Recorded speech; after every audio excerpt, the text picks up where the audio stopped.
പ്രവാസികളായ സഹജീവികൾ അംഗീകരിക്കപ്പെടുമ്പോൾ ഏറെ സന്തോഷത്തോടെ അതിനെ അഭിനന്ദിക്കുക എന്നത് ഒരു ഔപചാരിക ചടങ്ങ് മാത്രമല്ല, ഇനിയും കൂടുതൽ ഉത്തരവാദിത്തങ്ങൾ നിറവേറ്റാനുണ്ട് എന്ന സന്ദേശമാണ് ഗവൺമെൻറ് തലത്തിലുള്ള ഏത് അംഗീകാരവും എന്നതും പ്രസക്തമാണ്.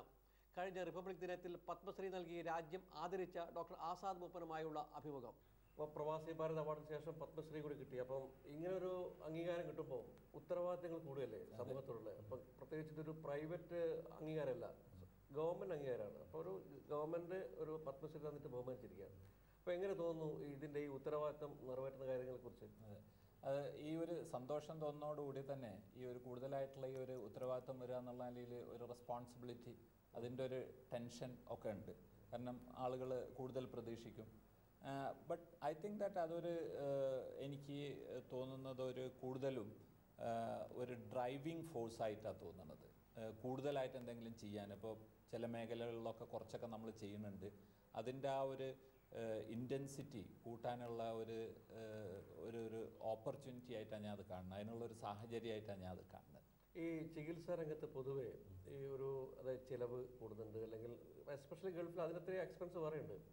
അപ്പോൾ ഈ സാമൂഹ്യ ഉത്തരവാദിത്വം എന്ന് പറയുമ്പം അത് എത്രത്തോളം പ്രായോഗിക തലത്തിൽ വരും?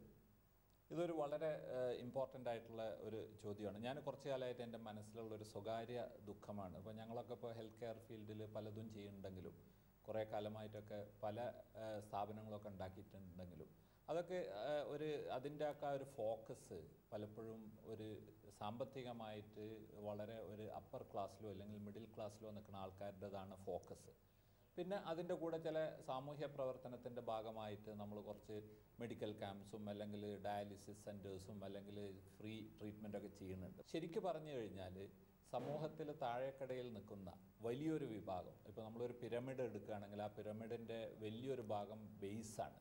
ആ ബേസിന് അത് അഫോർഡ് ചെയ്യാനുള്ള കേപ്പബിലിറ്റി ഇല്ല. അവർക്ക് വേണ്ടി എന്തു ചെയ്തു എന്നുള്ളൊരു വലിയ ചോദ്യം പലപ്പോഴും നമുക്കൊക്കെ മനസ്സിലൊരു ദുഃഖമായിട്ട് തോന്നാറുണ്ട്. അപ്പോൾ ഇതിന് ഒരു മെത്തേഡ് കാണുക എന്നുള്ളത് ഒരു പ്രൈവറ്റ് സെക്ടറിൽ പ്രവർത്തിക്കുന്ന ഒരു വ്യക്തി എന്നുള്ളതിൽ ഒരുപാട് അതിനുള്ള ലിമിറ്റേഷൻസ് ഉണ്ട്. പക്ഷേ at the same time I think this has to be addressed. അപ്പോൾ എനിക്ക് തോന്നിയിട്ടുള്ളൊരു കാര്യം, എന്നെപ്പോലെയുള്ള ആൾക്കാരൊക്കെ ഒരു മെത്തേഡ് കണ്ടുപിടിക്കണം. ഈ ബോട്ടം ഓഫ് പിരമിഡ് ആ ഒരു ലെവലിൽ ഈ BPL പോപ്പുലേഷനിലൊക്കെ അഡ്വാൻസ്ഡ് ഹെൽത്ത് കെയർ എത്തിക്കാനുള്ള ഒരു മാർഗ്ഗങ്ങൾ എന്താണെന്നുള്ളത് അത് ഗവൺമെൻറ്റുമായി യോജിച്ചുകൊണ്ട് ഒരു പ്രൈവറ്റ് പബ്ലിക് പാർട്ടിസിപ്പേഷനിൽ അതിനുള്ളൊരു മെത്തേഡ് കണ്ടുപിടിക്കണം. അതിനുള്ള ചില കാര്യങ്ങളൊക്കെ ഞാൻ എൻ്റെ മനസ്സിലുണ്ട്. ഇപ്പോൾ ഉദാഹരണത്തിന് അതിൻ്റെ ചെറിയൊരു തുടക്കം എന്നുള്ള നിലയിലാണ് ഇപ്പോൾ വയനാട്ടിൽ ഒരു മെഡിക്കൽ കോളേജ് ഞങ്ങൾ തുടങ്ങിയിട്ട് ആ മെഡിക്കൽ കോളേജ് അതിൻ്റെ കൂടെ ഒരു ഹോസ്പിറ്റലുണ്ട്. തുടക്കത്തിൽ തന്നെ 300 ബെഡുള്ള, അൾട്ടിമേറ്റായിട്ട് 750ഓളം ബെഡുള്ള ഒരു ഹോസ്പിറ്റലാണ് അവിടെ വരാൻ പോകുന്നത്. അപ്പോൾ അവിടെ ഉള്ളൊരു സൗകര്യം എന്താണെന്ന് വെച്ച് കഴിഞ്ഞാൽ ഈ ഒരു മെഡിക്കൽ കോളേജിൻ്റെ ഒരു സാമ്പത്തികമായിട്ടുള്ള അതിൻ്റെ സ്രോതസ്സ് ശരിക്കും രോഗികളിൽ നിന്നുള്ള പണമല്ല, അത് വിദ്യാർത്ഥികളുടെ ഫീസിൽ നിന്ന് വരുന്ന 50% വിദ്യാർത്ഥികൾ കൊടുക്കുന്ന ആ ഫീസിൽ നിന്നുള്ള ഒരു വരുമാനമാണ്.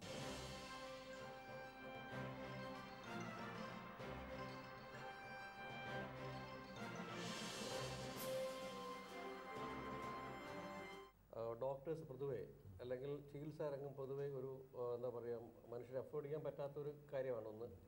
രണ്ടാമത് ഈ നിരോധിക്കപ്പെട്ട മരുന്നുകൾ അല്ലെങ്കിൽ രോഗികളെ കുറച്ചുകൂടി സ്ക്യൂസ് ചെയ്യുന്ന രീതിയിൽ ചില ഹോസ്പിറ്റലുകൾ മാറുമ്പോൾ പൊതുവേ ഡോക്ടർമാരോട് ഒരു തരം എന്താ പറയുക ഒരു പൈസ ഉണ്ടാക്കാൻ വേണ്ടിയുള്ള സാമ്പത്തിക നേട്ടത്തിന് മാത്രം എന്ന് കരുതുന്നുണ്ട്. അപ്പോൾ അത്തരം കാര്യത്തിൽ ഒരു മോറൽ ബൂസ്റ്റിംഗ് വേണ്ട ശരിക്കും അത് ആവശ്യമാണ്. ഞാൻ ഒരു I don't intend to protect all the doctors. പക്ഷേ ഇതെനിക്ക് തോന്നുന്നത് ഒരു മൈനോറിറ്റി ഓഫ് ഡോക്ടേഴ്സിനുള്ളൊരു പ്രോബ്ലമാണ്. എല്ലാ പ്രൊഫഷനിലും പോലെ ഈ ഒരു മേഖലയിലും ചിലപ്പോൾ ചില ആൾക്കാരുണ്ടാകാം ഒരു അമിതമായിട്ട് ലാഭമൊക്കെ ഉദ്ദേശിക്കണേ. പക്ഷേ ഒരു റിയാലിറ്റി എന്താണെന്ന് വെച്ചാൽ health care is expensive. Health കെയറിൻ്റെ കോസ്റ്റ് കൂടാനുള്ള പ്രധാന കാരണം ശരിക്കും ഈ പറഞ്ഞതൊന്നുമല്ല, ടെക്നോളജി അഡ്വാൻസ്മെൻറ്റ്. ഇപ്പോൾ നമ്മൾ പണ്ടൊരു തലവേദന വന്നാൽ പണ്ട് അതിനൊരു പെനഡോൾ കഴിച്ചുകൊണ്ട് ചിലപ്പോൾ ഒരാഴ്ച 2 ആഴ്ച വെയിറ്റ് ചെയ്യണതിന് പകരം രോഗി ആഗ്രഹിക്കുന്നത് തലവേദന വന്നു കഴിഞ്ഞാൽ എന്തെങ്കിലും ഉണ്ടോ എന്ന് കണ്ടുപിടിക്കാൻ ഒരു CT സ്കാൻ ചെയ്യുക എന്നുള്ളതാണ്. അപ്പോൾ ഒരു CT സ്കാൻ വാങ്ങി വെക്കാൻ ഒരു ഹോസ്പിറ്റലിന് ചിലവാകുന്ന 1-2 കോടി രൂപ അതിനുള്ളൊരു മാർഗം കാണണം. അതൊരു യാഥാർത്ഥ്യമാണ്. അപ്പോൾ ടെക്നോളജി അഡ്വാൻസ്മെൻറ്റ് അതിനുള്ള സൗകര്യങ്ങൾ എല്ലാവർക്കും ആക്സസിബിൾ ആണെങ്കിൽ health care is expensive. And നമ്മളിപ്പോൾ നോക്കിക്കഴിഞ്ഞാൽ ഇന്ത്യയിൽ നമ്മളുടെ ഒരു GDP-യുടെ ഏകദേശം 2% നമ്മൾ ഹെൽത്ത് കെയറിന് വേണ്ടിയിട്ട് സ്പെൻഡ് ചെയ്യുന്നത്.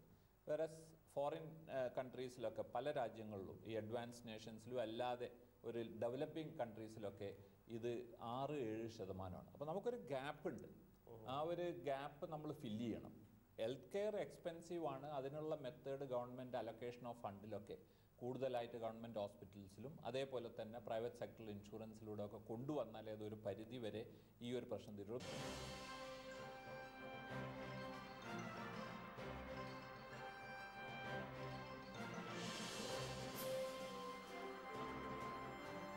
പ്രവാസി ഭാരതി അവാർഡ് കിട്ടി, ഇപ്പം പത്മശ്രീ കിട്ടി. ഇനിയിപ്പം ഇതിൻ്റെ അംഗീകാരങ്ങൾ കൂടി വരുമ്പോൾ ഞാൻ നേരത്തെ സൂചിപ്പിച്ച പോലെ സമൂഹം കൂടുതൽ പ്രതീക്ഷിക്കുന്നുണ്ട്. അതെ. അപ്പോൾ അതിൻ്റെ ഒരു തുടക്കം എന്ന രീതിയിൽ എന്തെങ്കിലും പറയാനുണ്ടോ? ഞാനിപ്പോൾ തന്നെ ചില ഇനീഷ്യേറ്റീവ്സൊക്കെ ഉണ്ട്. ഞാനൊരു കാര്യം ഞാനൊരു പബ്ലിക്കായിട്ട് ഞാൻ അനൗൺസ് ചെയ്തിട്ടുള്ളതാണ്. എൻ്റെ ഒട്ടാകുള്ള എൻ്റെ വെൽത്തിൻ്റെ, എൻ്റെ സ്വത്തിൻ്റെ 5-1 ഭാഗം ഞാൻ ഇതേപോലെ സാമ്പത്തികമായി പരാധീനതയുള്ള ആളുകൾക്ക് വേണ്ടിയിട്ടുള്ള സർവീസിന് വേണ്ടി നീക്കി വെച്ചിട്ടുണ്ട്. എനിക്ക് 3 പെൺമക്കളും ഭാര്യയാണുള്ളത്. 5ാമത്തെ അവകാശം എന്നുള്ളതല്ല അവരെയാണ് വെച്ചിരിക്കുന്നത്. അപ്പോൾ ആ ഒരു അവൈലബിലിറ്റി ഓഫ് ആ ഒരു ഫണ്ട് വെച്ചുകൊണ്ട് എനിക്ക് അറിവുള്ളൊരു മേഖല ഹെൽത്ത് കെയർ ആണ്. അതിൽ കേരളത്തിലും ഇന്ത്യയിലും ഒട്ടാകെയും ഞാൻ ഇപ്പോൾ പ്രവർത്തിക്കുന്ന എൻ്റെ വിഹാരരംഗമായ ഗൾഫിലുമൊക്കെ ഇത് ആൾക്കാരിലെത്തിച്ച് എൻ്റെ നോളജ് ബേസും അതിൻ്റെ കൂടെ ഈ സോഴ്സും ഉപയോഗിച്ചുകൊണ്ട് കാര്യമായിട്ട് എന്തെങ്കിലും ചെയ്യണം എന്നുള്ള ആഗ്രഹമുണ്ട്. എൻ്റെ ഒരു പൊതുവെയുള്ള ഈ ഒരു ചിന്ത എന്താണെന്ന് വെച്ച് കഴിഞ്ഞാൽ, God has been very kind to me. ദൈവം എനിക്ക് കനിഞ്ഞ് നൽകിയിട്ടുണ്ട്. എൻ്റെ ഫാമിലി എനിക്ക് നൽകിയിട്ടുണ്ട് എല്ലാ സുഖങ്ങളും. അതേപോലെ നാട്ടുകാർ എന്നെ ഒരുപാട് ഹെൽപ്പ് ചെയ്തിട്ടുണ്ട്. സമുദായം ഇപ്പോൾ എന്നെ രാഷ്ട്രം അംഗീകരിച്ചിട്ടുണ്ട്. ഞാനുള്ള ഈ ഗൾഫ് നാടുകളിലെ ഇവിടുത്തെ ഭരണാധികാരികളൊക്കെ ഒരുപാട് സപ്പോർട്ട് ചെയ്തിട്ടുണ്ട്. അപ്പോൾ it is time for me.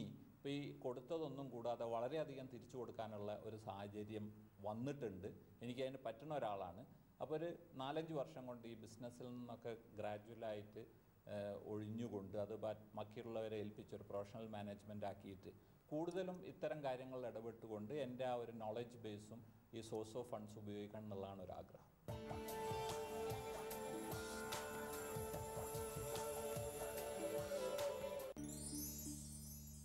ശിശുക്കളുടെ ശരിയായ ഉയരം, തൂക്കം, അതുപോലെ ബുദ്ധിയുടെ